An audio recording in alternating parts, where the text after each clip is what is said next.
And now, CCN, Crown City News. Your news, your neighborhood starts right now. Hello everyone, here's what's making news around Southern California. Nearly 1 million pounds of chicken products sold nationwide have been recalled after reports that metal objects were found inside.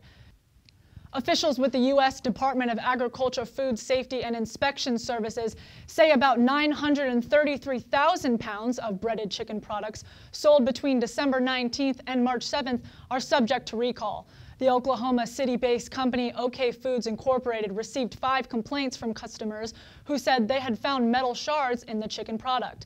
The company has identified the affected products, which include chicken nuggets, tenders, and patties from brands like Farmington, Great Value, and Tender Birds.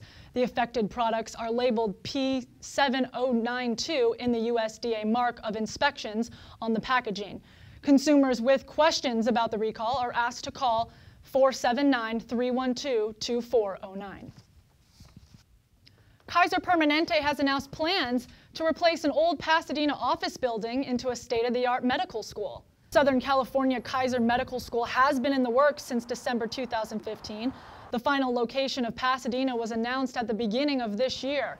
Kaiser executives decided Pasadena was the perfect city to place the school because of its proximity to major freeways, public transit, and other Kaiser facilities. The school is expected to open in fall of 2019 with 48 students, reaching its full enrollment of 192 by the year 2020. A new medical study finds that breastfeeding may have little impact on the long-term behavior and mental development of your kids, but not everybody agrees with the new study. The study, published in the journal Pediatrics, tracked about 7,500 Irish children who were born full-term from the time they were 9 months old. About half breastfed regularly and the rest used formula. They were evaluated twice during the study on vocabulary and problem-solving skills at the age of 3 and 5. Researchers found that those children who were breastfed had lower rates of hyperactivity and improved problem-solving skills at the age of 3, but no difference was found between the two groups by the time they were 5. We reached out to local physician Dr. John Rodarte, chairman of Huntington Hospital's Department of Pediatrics, for his take on the study. This latest study really was more in terms of IQ testing, but what we're looking for as physicians and as health providers is how is it going to provide for the health of your child. And breastfeeding, there's so many other studies showing the health benefits to your child way beyond just the IQ portion. Dr. Rodarte says every mother and baby is different. He recommends that parents talk to their healthcare providers about the best care for their babies. More than 100 people gathered at the East San Gabriel Valley ROP Technical Center for an annual event that helps students with disabilities and their families find services for life after high school. Deputy Superintendent Kim Case tells us about the Transition Fair. So this Transition Fair is for students and their families who have disabilities and are transitioning from high school to adult life.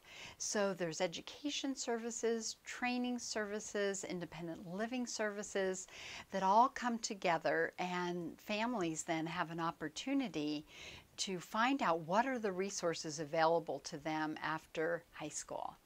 For more information about services offered, you can contact the San Gabriel and Pomona Resource Center at 909-620-7722. For more information about East San Gabriel Valley ROP, visit their website at ESGVROP.org. Bad news for some renters out there. It looks like many of the rental rates in Southern California have gone up. The analysis firm Axiometrics reports that the monthly rent in a number of San Gabriel Valley cities rose to more than $2,500 a month. Economic forecasters say the increase in monthly rent happened because of a lack of availability in apartments. Pasadena had the biggest rent increase in the San Gabriel Valley, bumping up by 8% between 2015 and 2016. During the study, researchers discovered the average monthly rent for a 2-bedroom apartment in Pasadena rose to more than $2,600. One of Pasadena's most famous homes is on the market. The 14-acre Kravis Estate is priced at $10.5 million. The mansion has housed the San Gabriel Pomona Valley chapter of the American Red Cross for more than half a century. It was built in the 1930s in the neighborhood referred to as Millionaire's Row at the demand of Mildred Cravens, heiress to the Linguette and Myers tobacco fortune. The estate was one of the last big mansions built on South Orange Grove Boulevard, keeping local historians in awe over its pristine condition. The home was donated to the American Red Cross in 1962. The California Transportation Commission has announced a $56 million grant to help projects promoting bike lanes, sidewalks, and safer ways to walk to school. The commission plans to fund 25 projects in 6 counties by the year 2020. Some big projects planned include bike lanes in LA's Art District, a protected bike track on Union Street in Old Pasadena, and a bike track for West Wilt Street in Santa Ana. City planners say biking or walking reduces the amount of harmful air emissions and could reduce traffic congestion on local freeways and roadways. A man from Santa Ana is taking the art world by storm. I got a chance to sit down with artist Mike Kungl at his house in Lemon Heights, where he's adding color and a couple of familiar faces to the world of Art Deco.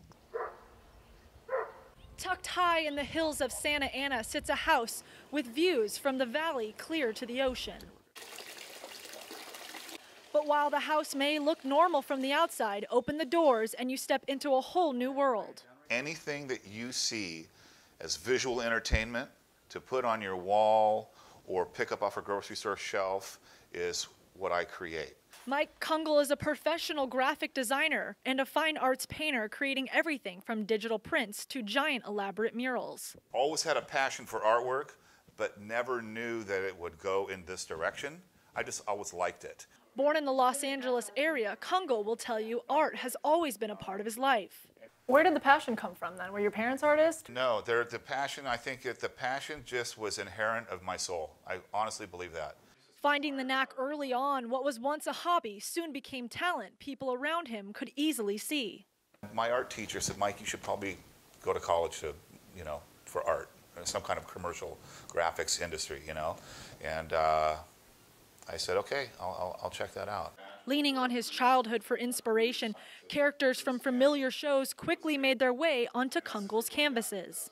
For some reason, whenever I'm drawing, there's always a lightning bolt that comes off of my pencil. And it just is, that's the way I draw. It's from here and here. The walls are filled with dozens of creations that express Kungl's style, a fusion of two worlds.